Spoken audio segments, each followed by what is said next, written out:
Hey guys, welcome back. I'm Kanhai, and this video is going to be more about a question and answer session for all the questions you have asked me about the Street Triple. Uh, the current model, the kind of maintenance cost, the cost of spares. Are there any issues that I face? Some basically little things that you want to know that no other review channel will cover. So I'll just answer all your questions that you guys have sent me on YouTube. Hopefully, this will help you make a better choice as to whether you want to buy this motorcycle, or if you are considering any other motorcycle, whether you should also consider this. So let's get started.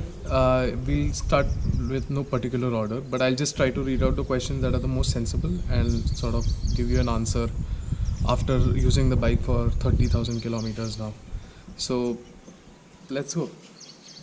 Well, the first question is by Kirby Goes Pink. Wow. Does it have an oil temperature indicator? There's no indicator of temperature, but you do know when the oil temperature is high. That is the only thing, but it will not show you the exact temperature. Okay. Hi Kanai. So Kumar BS, Indian guy, he's asking me, hi Kanai, I'm planning to buy this bike. I heard the service for this bike is at 10,000 kilometer or 1 year. Is it true? How about the maintenance? Well, yes, it is true. It is advised to get the bike serviced after every 10,000 kilometer or once a year. However, in my case, I tend to ride 10,000 kilometers in a year anyway, so I get it serviced. The service so far has been very good. I have not had any issues. There was an issue once which was solved immediately, so nothing to complain about. Yeah, overall that is it. Then blah blah blah, we have Poisonous. He's asking, what is the minimum petrol or octane for Street Triple 765S? Now a lot of companies do suggest that you go in for high octane fuel, like Power or Extra Premium or something like that, but in my case, so I stay in a tier 2 city. It's not always, Power is not always available at every petrol pump. So whenever given the option, I try to go for a high octane fuel. If not, I just run it on regular petrol, and I've never had a problem. However, getting a high octane fuel in your bike definitely makes the bike feel, way more alive, way more sort of electric, very responsive and very smooth. Like, you can notice the difference instantly. So yes, the fuel is suggested for a good reason. If you don't find it, just fill in the regular fuel, no issues. So no particular question, but I can see a lot of people have asked me why I have chosen to, the Triumph over the Kawasaki Z900. So many questions basically coming down to the same point. So I'll just give you a brief idea about what was I thinking when I was buying the motorcycle, and why I got down on the Triumph. So initially I was waiting for the Honda CB650F, but that motorcycle did not launch for a good 6 to 8 months. So I just gave up the wait and I went for a Triumph Street Triple. I was not planning to buy the Street Triple initially because I did not have that much money for it. But when the Honda was not coming, I was just like, might as well take an extra step and buy a really good motorcycle that I've always wanted. So I've known the Triumph brand very well. A friend of mine had the 675, he still does. I had ridden that a lot. So in general, coming from a Duke 390, I had figured that Triumph was very apt for the kind of riding that I wanted to do. I want a bike that has got lots of power, lots of mid-range power, and also the sporty feel at high RPMs. It has to be very nimble, very light, very agile in traffic, and it has to be, most important, very comfortable for day-to-day use. So I was looking at these bikes. When I decided on buying the Triumph, or rather increasing my budget, the Z900 was being sold only with the ABS. There were no electronics, there were no riding modes and everything. So, well, I already had an inclination towards Triumph, and these extra electronics that came with the Street Triple S just sort of made me, decide on the bike, and that's how I bought the Triumph. The Z900, I had also heard that, in fact not heard, I've seen, the spares are damn expensive. All these spares come from Japan directly or from Thailand. So there's a lot of waiting period for spares. They turn out to be very expensive at the end of the day. And the Z900 had no electronics, and it was a little too flashy and less classy in my opinion. So it looked more like a boy toy than a really great, fantastic motorcycle. So these were the reasons I had a negative thing about the Z900, but that was just my personal opinion. I've ridden the Z900. It's a fantastic motorcycle, a very, very powerful engine, but everything is high end, up in the RPM, so not really good for day-to-day use. Just my opinion.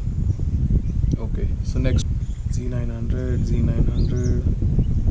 Okay, so we have Shravan S from India again. He was saying amazing review, have a few doubts. Does the new instrument cluster show real-time fuel consumption? I thought the feature was reserved for the R and RS model. Second, considering the S version doesn't get the slipper clutch or the assist clutch, is the clutch too heavy for city commute? Third, how is the heat management of the engine in city traffic? Does it cook your legs? And blah blah, thanks in advance, right? So yeah, it does have real-time fuel consumption. No, it is not just reserved for the R and RS model. You get it on the S as well. It's very useful sometimes, like just when you're trying to figure out what your fuel consumption at this speed and in this gear will be. But other than that, no. I think the average fuel consumption does the job in a much better way. Second, considering the S version, does it get the slipper clutch? Is the clutch too heavy? I don't think the clutch is heavy. Just me coming from a Duke to a new motorcycle, you always feel the clutch is different on any other bike that you sit. So that was the only difference. I felt that the clutch is different, but nothing heavy as such. So it works. And as it is, I try to use the clutch as less as possible. I stick more to, clutchless shifts if I'm on the highway. I really only need the clutch if I'm in the city traffic. Third, how is the heat management of the engine? Heat management is fantastic. Like I said, coming from a Duke, this was a totally new sort of segment in terms of cooling for me. I had ridden a couple of sports bikes earlier, but even they had very bad heat management on them. Surprisingly, my motorcycle has never heated more than a good 70% of its capacity, and I really sort of abuse the motorcycle. I go fast, I do stunts, I want to hustle in traffic, everything that is possible I basically do it, and still the engine manages to keep cool. So very good heat management, no complaints. I think that it's sort of a overkill, the kind of job that they've done. So it's good. So kitna deti hai? Basically, me Indian guy asking what is the mileage I get. In very sort of sporty use in the city, I get around 16 kilometers per liter. If I'm just cruising on the highway, I get 21-22 kmpl, which is fair enough. I used to get 23 on my Duke 390, and just 2 kmpl less for an engine that is twice as powerful works for me. Again, Kawasaki Z900 or Street Triple S. Street Triple S, my personal opinion, go check out both the bikes. So Kanya Techie, okay, he's asking tire and service cost. Service cost is around $7,000. Every alternate service is $7,000, and the other alternate service is $12,000. Because there are a few spare changes that are recommended. You don't always need to do it, but I just do it because I know how I ride the bike. So chances are things can go wrong if they were supposed to go wrong in my case. So I get the service done as recommended. It works fine. But yeah, on an average, consider $10,000 as your service cost once a year. Now tire cost. Tires that come on the stock bike are the Rosso Corsas. So they are basically road tires that are made of track tire material. So they tend to last much less as compared to the current tires that I'm using. But for a pair of Rosso Corsas, you will pay around 20 to 22 grand in India, and the tires will last you around 6,000 kilometers. The one that I'm using now is a Metzeler Road Tech. So it's a touring tire, has a hard compound rubber in the center, soft compound near the chicken strips, and I prefer that tire because I use the bike every day, everywhere, even off-roads. So it works for me. For those tires, I'm paying 12,000 for the rear and 9,000 for the front tire.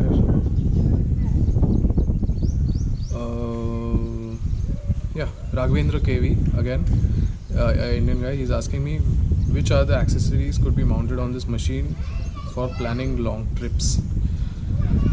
Personally, yes, I have done a lot of long trips on the Street Triple. The kind of luggage I prefer is I prefer a backpack. So I pack everything in it. I have a very big 60-liter backpack, so practically gets even a tent fits into it. But that is how I prefer riding a motorcycle. I've used the motorcycle with a saddlebag, but somehow I think it fucks up the geometry of the motorcycle. The balance, the basics, like okay, whether you can go from between these two cars, you have to think twice because now you have two extra feet of bags on either sides of the motorcycle. So I don't prefer saddlebags. Uh, I prefer a backpack. As far as touring goes, I sometimes need a. Hi Tara. Hi. Yeah. So my dog's here. So as far as touring goes, I sometimes need a GPS. So I have a phone mount on the handlebar, and nothing other than that. That I think I need for touring. I have a sound system in my helmet, and that works great for me. So that's my basic minimalistic touring kit. Okay.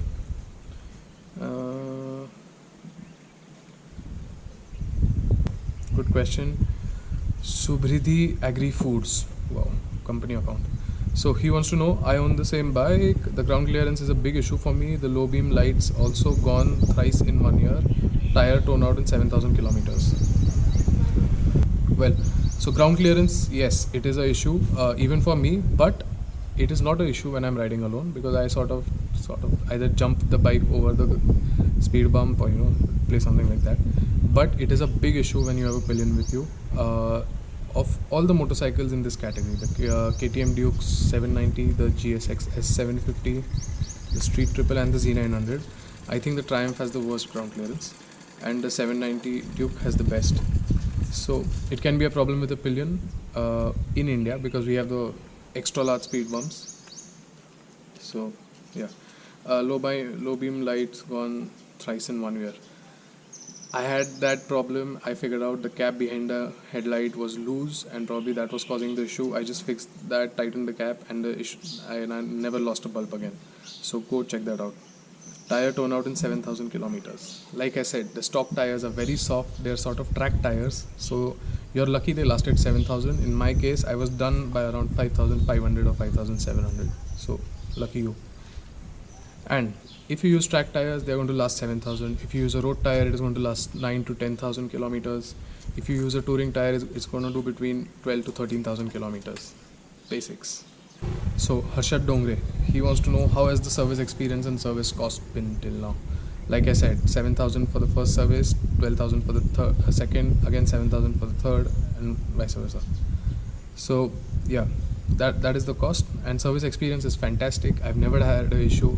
Generally, like in my case, I need to take the motorcycle to a different city to get it serviced because there's no official Triumph service here. So they always give me the bike, repaired and fixed in one day itself. So I have never had a problem. Overall, the staff and everything is nice. Nothing to complain about. Nothing. Again, Harshad Dongre, big question. Blah blah. So basically, he wants to know whether to buy the Street Triple S or the Kawasaki Ninja 650. So, two very different motorcycles. I'm not the right person to suggest what kind of bike you should buy because I don't know the kind of riding you do. Whether you just ride on the weekends, whether you ride every day, you ride to office, you ride to get smokes, you fucking ride to the restaurant. So Kawasaki also is a very good motorcycle, but like I said, be it a Kawasaki Ninja 400, 650 or a Z900, you are going to have issues with the spares. There's a long waiting period to get your spares, then to get the bike fixed. And generally the guys who fix Kawasaki's are the guys who repair KTM. So they only get one basic training to repair the Kawasaki bikes, and after that it's just their common sense. So I'll say stick to the Triumph. You will be blown out by the kind of service, finesse, the polished engineering, everything that there is. Highly recommend. So Samrat Tomar, he basically wants to know if he can get 20 to 25 kmpl if he rides easy, and what are the spare parts too costly. It is possible to get 20 to 25 kmpl if you ride easy, like 80 kmph in 6 gear, of course you're going to get 20-22 mileage. So very much possible, but the thing is, can you really, when you ride a bike that is this good, can you really still stay at 80? No, you're not going to stay at 80. You're going to go over 120, 150, 180, 200 probably. So yeah, difficult task to stay at that speed. Second, are the parts too costly? Not at all. Most of the times whenever I have bought spares or my consumables, brake pads or something like that, I have been surprised as to how cheap, because I go with a mental preparation that okay, this is going to cost me 5 grand, and the guys are like, no, this is just 800 bucks. So I think it is very cheap to maintain it. The only other superbike I know that is so cheap to maintain is the Honda 650F. Every other superbike that it can also be the Benelli, is still more expensive to maintain than the Triumph, for sure. Vikram Ramesh, another guy from India. My god, it's like white guys don't watch my videos. So do you know if there is any underbody kits or protection available for this bike? Is the front fender the only place that the number plate can be fixed upon to? Apart from the front cowl, I noticed that you haven't installed any frame sliders or swing sliders. Any idea where I can get decent ones, not too expensive? Well, so yeah, like I said, ground clearance is an issue for me too. If there was a aluminium or a steel skid plate that could fit on my bike, I would instantly fix it, because I know the kind of damage regularly bottoming out the bike can do, right? Second, is the front fender the only place you can put a number plate? Is the front mudguard, the front fender, or the cowl. These are the only two places. I noticed you haven't installed any frame sliders, blah blah blah. Well, I'm currently running on 0 dep insurance, so as long as I have that insurance, I don't give a fuck about how expensive the repair is going to be. The company is going to fix it for me. If not, they're going to give me my money back. So yeah, I don't need frame sliders till then. The day this insurance expires, yes, I'm getting frame sliders. Okay, so where can I get them? So I'm not going to buy frame sliders. A friend of mine, he owns an industry. He makes some very similar parts like frame sliders. So we are thinking we are just going to make them ourselves, and that way I won't have to spend a lot. Plus, maybe I have a good product at the end of the day. Okay, so Zahid Batiwala, he wants to know a few questions. Most of the questions I've already answered, but one of the questions is, I need the bike for daily commute. I use the bike for daily commute. I've been using it every day for the past 3 years, and it is fantastic. So I will highly recommend it. I think the only other bike that could be way more comfortable is probably an Adventure or a Bonneville type bike. As far as street fighters under 800cc go, I think Triumph is more than comfortable for daily use. The 790 is not as comfortable. The GSX S750 is comfortable but not very good in traffic because it's not that nimble. And the Z900 is basically a straight line rocket. So I think the Triumph is the best, or rather the most comfortable motorcycle for daily use in this category. Nikhil Joseph, how far have you done on a single day with a pillion, and does your wrist hurt? The wrist does not hurt, but the motorcycle has a more sports bike like seating as compared to the Z900 or the Duke 790. Yep, so it has a sporty sort of seating, but the wrists don't hurt. And how far can you go in a single day with a pillion? 200 to 250 kilometers is the max you should go on this bike. It is not exactly the most comfortable bike, but it is more comfortable than the Duke 390, if you can relate. And anything above 200 would be torture for the pillion, so stick to under 200. A good question. Varun Ramchandran. So, hey dude, I had a question like you, blah blah blah. I want to upgrade to a street triple from a Duke 390, but I was wondering if I should go for the S or the RS. Is the RS worth going for, or will the S suffice? What are your thoughts on these two bikes? I'm sure you would have faced the same dilemma. Well, I wish I had faced the same dilemma because I would have had a RS then. But when I bought this motorcycle, it was the first bike in the country. I bought basically the launch bike. I got it. So the RS was not launched in India, nor was there any news about the RS coming. So I just bought the S. But I have driven the RS also. It is a fantastic motorcycle. It has a lot of how it is high tech stuff, not in just terms of the electronics, but the mechanical suspensions and the tires and everything. So it has a lot going for it, but I think there's no drastic difference as such in terms of performance. Like, yes, it is a much sharper tool, way more.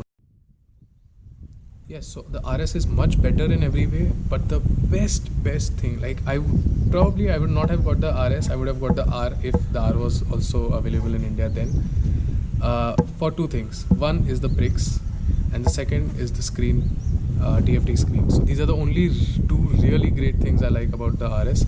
Everything else, I think you can sort of add, or it is not really that important. It's a secondary concern. So if I could steal two things from the RS for my bike, front brakes and the TFT screen. So if you know anyone in your area who has a RS, let's go there at night, take his spares. Maybe. Well, so I think I have answered all your questions you had in the comments about the motorcycle. What about the little things, the mileage, the service cost, why this bike over that, and everything. And hopefully I think this video will help you make a better decision as to what motorcycle you want to buy. If you have any other questions, just drop down a comment. Very soon, by this year end, I'll be doing around 40,000 kilometers, so woo, and I'll try to answer all your questions. So if you have any other questions, just drop down a comment and I'll answer them. Until then, see you, bye, take care.